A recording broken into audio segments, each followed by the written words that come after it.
हिंदू धर्म के अनुयायी ऋषि सुनक अब ब्रिटेन के प्रधानमंत्री नहीं हैं। ब्रिटेन के नए प्रधानमंत्री कीयर स्टारमर बन गए हैं। कीयर स्टारमर के आने के साथ ही अब उनकी कुछ तस्वीरें वायरल हो रही हैं। वायरल हिंदू मंदिर में पूजा की, और इसके साथ ही इस बात की चर्चा होने लगी कि कीयर स्टारमर भी हिंदूवादी नेता हैं। और वहाँ पे उन्होंने जाके भारतीय अपने वोटर्स और भारत के साथ अपने रिलेशनशिप की गारंटी दी उन्होंने, और इसी तरीके से वापस वो आगे चले। और मैं समझता हूँ, और होली और दिवाली में भी उन्होंने पार्टिसिपेट करके उन्होंने अपने आप को सेंटर में लाने की कोशिश की है। तो इस पे बात करनी है, और फिर ताड़ साहब ऋषि सुनक पे भी बात करनी है, और एससीओ पे डॉक्टर जयशंकर ने, बाइडन हो, सुनक हो, मैक्रो हो, सब फारग हो रहे हैं। और यूके की मैंने बताई, और यूके की मुझे बड़ी मैं मुबारकबाद देता हूँ, क्योंकि वो बहुत ही गंदी गवर्नमेंट थी और एक रेसिस्ट और फैशिस्ट गवर्नमेंट थी। आपने बर्तानिया का जिक्र किया, वेदर लेबर हो, कंजर्वेटिव हो, ये उनकी कंटिन्यूटी पॉलिसी होती है। अगर आपको याद हो, ओबामा है, सिर्फ उसका रंग दूसरा था, जी अब तो पाकिस्तान की फेवर करेगा। तो क्या यूके के न्यू प्राइम मिनिस्टर का पहला फर्स्ट विजिट इंडिया का होगा? मुझे ऐसे ही लगता है। मुझे लग रहा है कि ऐसा ही होगा। इंडिया और यूके की टाइज को और भी डीपन किया जाएगा, और ये कहा जा रहा है कि ये न्यू बिगिनिंग है। jeremy कॉर्बन लेबर पार्टी के थे, वो कश्मीर के बहुत ज्यादा हामी थे और हमेशा इंडिया पर मुझे अटैक करते थे, लेकिन लेबर पार्टी ने उनको एक्सपेल कर दिया है। और दूसरा कीयर स्टारमर है। अपने इलेक्शन के आखिरी हफ्ते में वो एक हिंदू टेंपल में गए, और वहां पे उन्होंने जाके भारतीय अपने वोटर्स और भारत के साथ अपने रिलेशनशिप की गारंटी दी उन्होंने। जय स्वामी नारायण। हम लाते हैं टॉक शोज और अनलिमिटेड एंटरटेनमेंट सिर्फ YouTube पर। अगर आपने अभी तक हमारा चैनल सब्सक्राइब नहीं किया तो अभी सब्सक्राइब करें और बेल आइकॉन को क्लिक करके हमारी लेटेस्ट वीडियोस के बारे में अपडेट जानें। वहाँ पे उन्होंने जाके भारतीय अपने वोटर्स और भारत के साथ अपने रिलेशनशिप की गारंटी दी उन्होंने, और इसी तरीके से वापस वो आगे चले। और मैं समझता हूँ, और होली और दिवाली में भी उन्होंने पार्टिसिपेट करके उन्होंने अपने आप को सेंटर में लाने की कोशिश की है। देखें, माजी के अंदर दो चीजें जो भारत को एतराज था इंग्लैंड के ऊपर, लंदन के ऊपर, कि कश्मीर और खालिस्तान पे उनका स्टैंड जो था वो भारत के साथ अलाइंड नहीं था, बल्कि खालिस्तान के हवाले से जो लंदन में वो जो झंडा चढ़ा था, जलाया था, किया था, जो तोड़ा था, वो सारी दुनिया ने देखा था।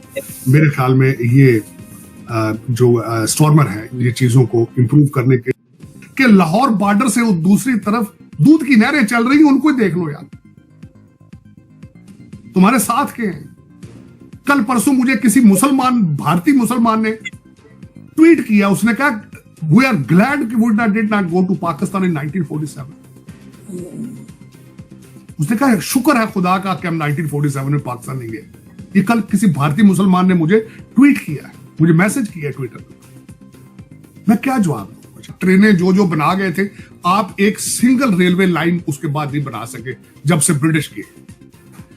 ब्रिटिश ने वहां से डैम बनाने छोड़े हैं। 60s पे खड़े हैं आज भी आप भाई, और आपकी जागने की कोई उम्मीद नहीं है।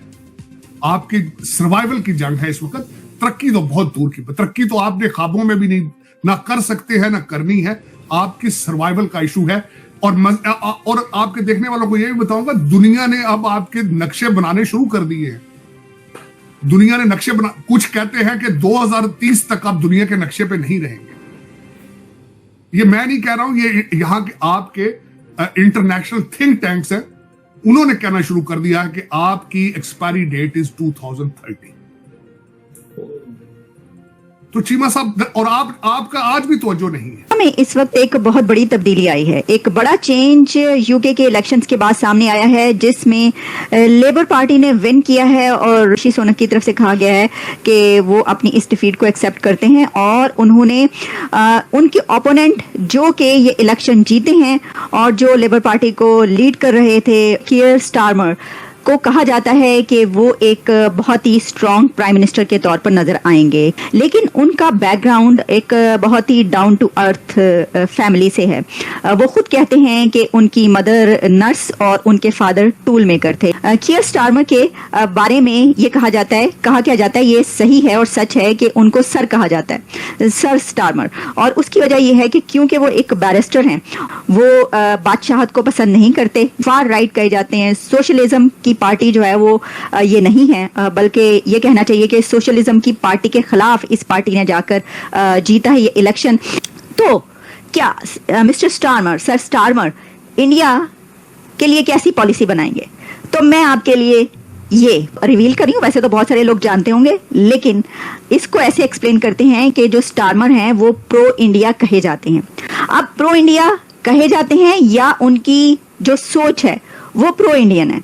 इसकी वजह यह है कि उन्होंने यूके के अंदर जो हिंदू फोबिया है उसके खिलाफ बात की, और ना सिर्फ इंडियंस को सपोर्ट किया बल्कि हिंदुइज्म को भी उन्होंने वहां पर सपोर्ट किया है। इसके साथ साथ एक और बात यह कि खालिस्तान के हवाले से भी जब कई जगहों पर ऐसी उन्होंने स्टेटमेंट्स दी हैं जिन स्टेटमेंट्स के मुतालिक कहा जाता है कि ये इंडिया की सपोर्ट किया उन्होंने।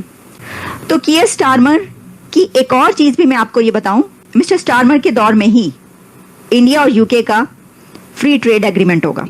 कहा जा रही है बात कि वो पहले से ही ये तय कर चुके हैं और ये समझते हैं कि इस एग्रीमेंट को इंडिया और यूके के बीच होना चाहिए। तो इस वक्त यूके की जो सिचुएशन है वो इंडिया के लिए विन विन सिचुएशन है। चीमा साहब, जो नई हुई है लंदन के हवाले से हिस्ट्री ये बनी है कि वहां पे 650 सीटों में से 321 सीटें पहली दफा लेबर पार्टी ने ली है। उसमें से 650 सीटें थी, टोटल 412 उसमें ली है। और कंजर्वेटिव जो है उन्होंने 121 ली है टोरी पार्टी ने। 26 से 29 भारतीय आए हैं, 4 पाकिस्तानी आए हैं। पहली दफा 87 एथनिक मेंबर हैं वो आए हैं। मैं ये यहाँ पे ये जरूर बताना चाहूंगा चेंजेस उन्होंने की है। लेबर पार्टी को सेंटर में लाने की कोशिश की है उन्होंने, कियर स्टारमर ने। अब देखें वो कितना अरसा ये चीजें मेंटेन कर पाते। तीसरी उनकी जो सबसे बड़ी प्रायोरिटी है कि वो ईयू के साथ, अब वो जाहिर है ब्रेक्सिट को तो अनवाइंड नहीं करने के प्रोग्राम में नहीं है, लेकिन ईयू के साथ वो कहते हैं हम अपने ट्रेड को बढ़ाएंगे, उनके साथ चलेंगे। फ्री ट्रेड इंडिया के साथ हम जो है वो जो जहां छोड़ा गया था उसी को साथ लेकर आगे चलेंगे। अब जो मैं इसमें आगे भारत के हवाले से कहूंगा कि किस तरीके से उन्होंने सेंटर में लेकर आए हैं सारी चीजें। तो जर्मी कॉर्बन का जो किरदार जो माजी में लेबर पार्टी के थे वो कश्मीर के बहुत ज्यादा हामी थे और हमेशा इंडिया पर मुसलसल ह्यूमन राइट्स के चीजों के हवाले से अटैक करते थे।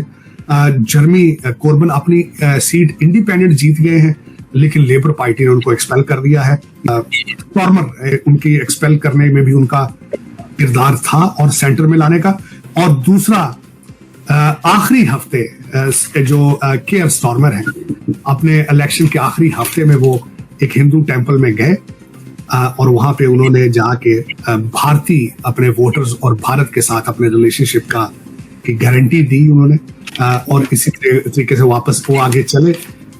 और मैं समझता हूँ और होली और दिवाली में भी उन्होंने पार्टिसिपेट करके उन्होंने अपने आप को सेंटर में लाने की कोशिश की है। माजी के अंदर 2 चीजें जो भारत को एतराज था इंग्लैंड के ऊपर, लंदन के ऊपर, कि कश्मीर और खालिस्तान पे उनका स्टैंड जो था वो भारत के साथ अलाइंड नहीं था। मेरे ख्याल में ये जो स्टारमर है ये चीजों को इम्प्रूव करने की ख्वाहिश रखते हैं। अब कर पाते हैं नहीं पाते हैं। Uphill battle for not only UK, uphill battle for the entire Europe matter fact. तो आपको ये वीडियो कैसा लगा कमेंट बॉक्स में जरूर लिखिए। इस वीडियो को लाइक कीजिए, शेयर कीजिए, सब्सक्राइब करना ना भूलिए आपके चैनल EFC को। तो मिलते हैं अगली वीडियो में। जय हिंद।